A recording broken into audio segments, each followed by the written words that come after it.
आपका यूनिक प्रज्ञान यूट्यूब परिवार में मैं प्रज्ञान सर हार्दिक स्वागत करता हूं, वंदन करता हूं, अभिनंदन करता हूं। प्यारे साथियों, सुबह के 5 बज चुके हैं। जिस प्रश्नोत्तरी 50 का आप बेसब्री से करते हैं इंतजार, वह प्रश्नोत्तरी 50 लेकर के आपके बीच उपस्थित हूं। अगर आप इसके नियमित व्यूअर हैं तो आपको पता ही होगा, वन लाइनर शैली में 50 महत्वपूर्ण प्रश्नों का प्रतिदिन सुबह सुबह हम लोग कर लेते हैं साथियों रिवीजन। तो इस रिवीजन श्रृंखला से जुड़ने के लिए आपको कुछ नहीं, फटाफट वीडियो को लाइक और शेयर कर देना है। चैनल पर पहली बार होंगे तो चैनल को सब्सक्राइब करके बगल में बने हुए बेल आइकन से ऑल बटन को प्रेस करना है, जिससे कि आने वाले नए वीडियो नोटिफिकेशन आपको सबसे पहले मिल सके। तो बिना समय गंवाए प्रारंभ करेंगे आज की पाठचर्या, लेकिन उससे पूर्व देखेंगे प्यारा सा मॉर्निंग कोट्स। जीत और हार आपकी सोच पर निर्भर करती है साथियों। मान लो तो हार है, ठान लो तो जीत।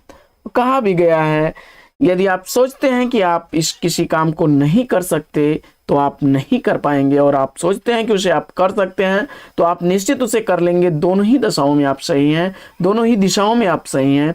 बस फर्क यह है कि आप सोचते क्या हैं। अगर आप सकारात्मक ऊर्जा के साथ अपने लक्ष्य के लिए समर्पित हैं, निश्चित सफलता मिलेगी साथियों। इसी मॉर्निंग कोट्स के साथ प्रारंभ करते हैं शायद प्रश्नोत्तरी 50 को, और देखते हैं आज का पहला प्रश्न।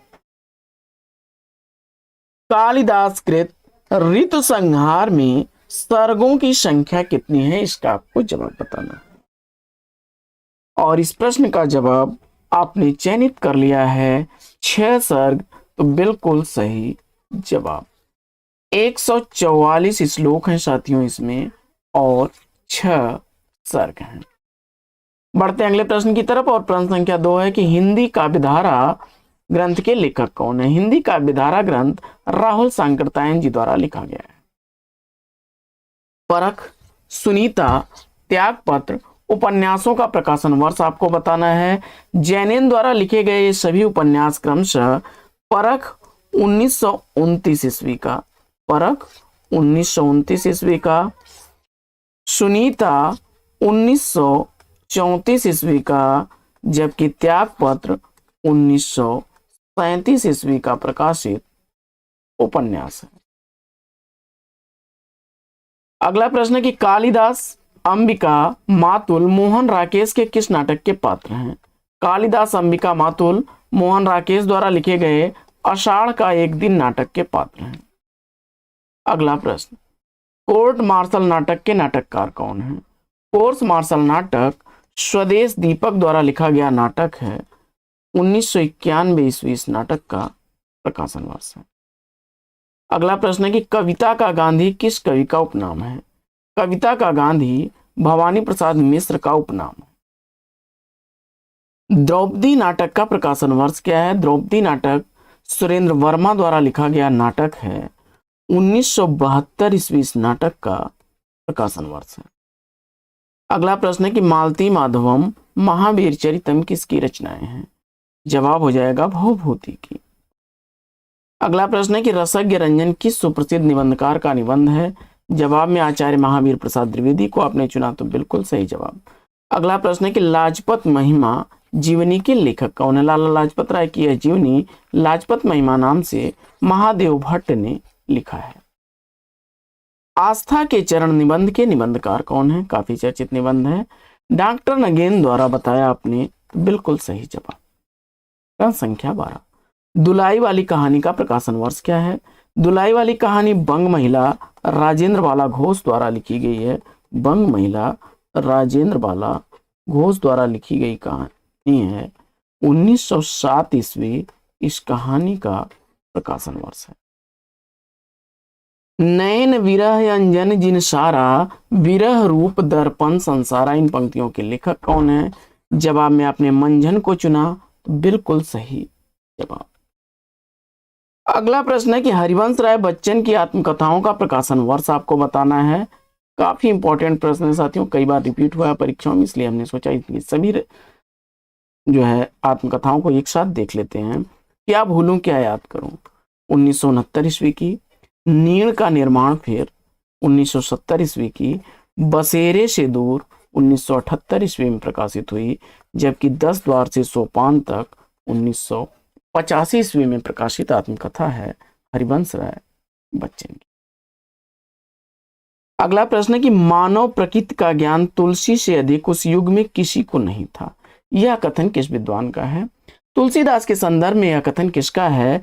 मानव प्रकृति का ज्ञान तुलसी से अधिक उस युग में किसी को नहीं था। जवाब में आपने आचार्य हजारी प्रसाद द्विवेदी जी को चुना, बिल्कुल सही जवाब। अगला प्रश्न है कि अंतिम आकांक्षा उपन्यास के उपन्यासकार कौन है? अंतिम आकांक्षा उपन्यास सिया राम शरणगुप्त का है, मैथिली शरणगुप्त के भाई थे।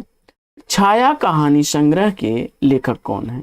जयशंकर प्रसाद द्वारा लिखी गई यह 1912 ईस्वी का प्रकाशित कहानी संग्रह है।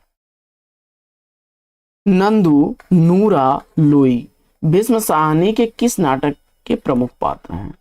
तो कबीरा खड़ा बाजार में नाटक के पात्र हैं ये सब। अगला प्रश्न है कि डॉक्टर ग्रियर्सन ने किस भाषा को अंतर्वेदी नाम दिया है? जवाब में आपने ब्रज भाषा को चुना, बिल्कुल सही जवाब। अगला प्रश्न है कि मधुमालती किस भाषा में लिखा गया ग्रंथ है? जवाब में आपने अवधी भाषा में लिखा गया ग्रंथ मंझन द्वारा लिखा गया है। प्रश्न संख्या 21 है कि इनकी भाषा में वह अनेक रूपता है जो एक बड़े कवि में होनी चाहिए। पद्माकर के संदर्भ में यह कथन किसका है? तो जवाब हो जाएगा आचार्य रामचंद्र शुक्ल का।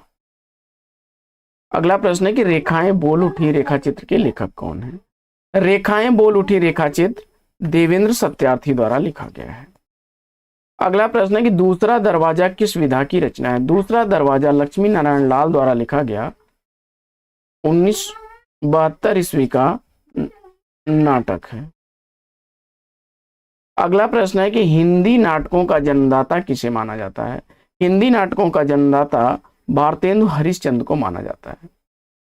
अगला प्रश्न है कि रमणीयार्थ प्रतिपादक शब्द काव्य मुक्ति किस आचार्य की है? पंडित राज जगन्नाथ को आपने उत्तर में चुना, तो बिल्कुल सही जवाब। अगला प्रश्न है कि कलम का मजदूर मुंशी प्रेमचंद्र की जीवनी है, मुंशी प्रेमचंद्र की जीवनी है, इसके लेखक कौन है? मुंशी प्रेमचंद्र की जीवनी कलम का मजदूर शीर्षक से मदन गोपाल ने लिखी है। प्रेमचंद्र घर में है, प्रेमचंद्र घर में है, यह उनकी पत्नी शिवरानी देवी द्वारा लिखी गई है, शिवरानी देवी द्वारा। और कलम का सिपाही अमृत राय द्वारा लिखी गई है, उनके पुत्र थे। अगला प्रश्न है कि हरिश्चंद्र, रोहित, विश्वामित्र प्रसाद ये किस नाटक के पात्र हैं? तो जवाब हो जाएगा करुणालय गीति नाट्य परंपरा का यह गीति नाट्य है और 1913 ईस्वी का प्रकाशन वर्ष है। अगला प्रश्न है कि योग शास्त्र कुमारपाल चरित किसकी रचनाएं हैं? जवाब हो जाएगा हेमचंद्र की।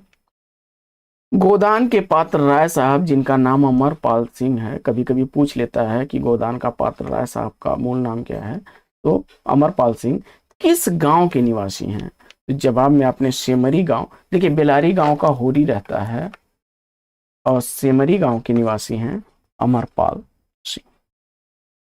अगला प्रश्न, कामायनी एक पुनर्विचार आलोचना ग्रंथ के लेखक कौन है? कामायनी एक पुनर्विचार आलोचना ग्रंथ गजानन माधव मुक्तिबोध द्वारा लिखा गया है।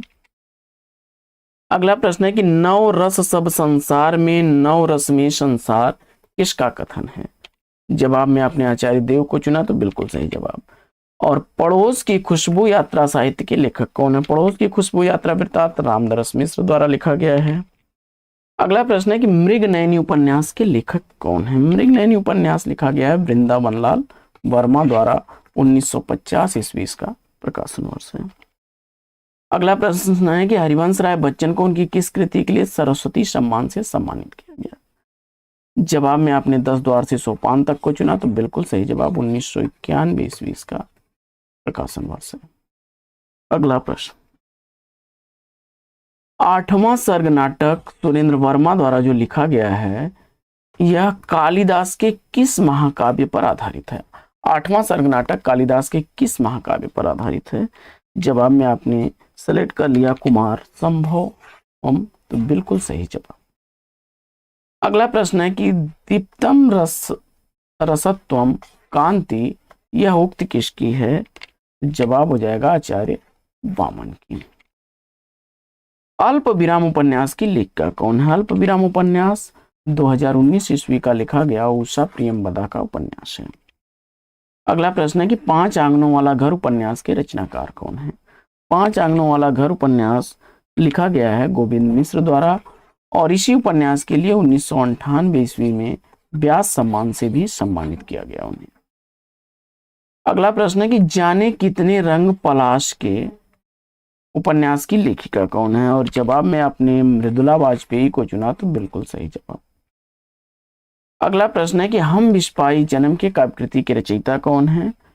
हम बिस्पाई जन्म के काव्य रचना बालकृष्ण शर्मा नवीन की है। अगला प्रश्न है कि प्रिय प्रवास ग्रंथ की भाषा क्या है? प्रिय प्रवास ग्रंथ की भाषा खड़ी बोली है। अयोध्या सिंह उपाध्याय हरिऔध द्वारा लिखा गया यह ग्रंथ है। बच्चन सिंह के अनुसार प्रेमचंद की पहली कहानी कौन सी है? जवाब में आपने पंच परमेश्वर को चुना, तो बिल्कुल सही जवाब। 1916 ईस्वी का प्रकाशन। और वैसे तो प्रेमचंद की पहली कहानी लोग सौत को मानते हैं, लेकिन बच्चन सिंह पंच परमेश्वर को। अन्या से अनन्या तक कृति का प्रकाशन वर्ष क्या है? जवाब में आपने प्रभा खेतान को चुना, तो बिल्कुल सही जवाब। 2007 ईस्वी का प्रकाशन वर्ष। पलाश वन किसका काव्य संकलन है? पलाश वन काव्य संकलन नरेंद्र शर्मा द्वारा लिखा गया काव्य संकलन है। और स्मृतियों की जनपत्री डायरी के लेखक कौन है? तो स्मृतियों की जनपत्री डायरी लिखी गई है रविंद्र कालिया द्वारा। अगला प्रश्न है कि लोहे की दीवार के दोनों ओर किसकी रचना है? लोहे की दीवार के दोनों ओर यशपाल द्वारा लिखा गया यात्रा साहित्य। अगला प्रश्न है कि उत्तराखंड के किस कवि को छायावाद और प्रगतिवाद की संधि स्थल का कवि कहा जाता है? जवाब में आपने सुमिंद्रानंदन पंत को चुना, तो बिल्कुल सही जवाब। अगला प्रश्न है कि प्रेम कहानी उपन्यास के उपन्यासकार कौन है? प्रेम कहानी उपन्यास ममता कालिया द्वारा लिखा गया 1980 ईस्वी का प्रकाशित उपन्यास है। अगला प्रश्न है कि जूही की कली कविता को किस संपादक ने अपने पत्र में बिना प्रकाशित किए वापस कर दिया था? तो जवाब हो जाएगा महावीर प्रसाद द्विवेदी जी ने। अगला प्रश्न है कि दलित साहित्य का सौंदर्य शास्त्र के लेखक कौन है? दलित साहित्य का सौंदर्य शास्त्र शरण कुमार लिम्बाले की रचना है। तो साथियों, आज की यह पाठचर्या आपको कैसी लगी कमेंट्स करके जरूर बताइए। आज की इस पाठचर्या में लेते हैं पर विराम। फिर मिलेंगे आपसे अगले वीडियो में एक नए प्रकरण, एक नया टॉपिक, एक नए अंदाज में। तब तक के लिए लेते हैं आपसे विदा। आपका जीवन मंगलमय हो। Best wishes, best of luck. जय हिंद साथियों।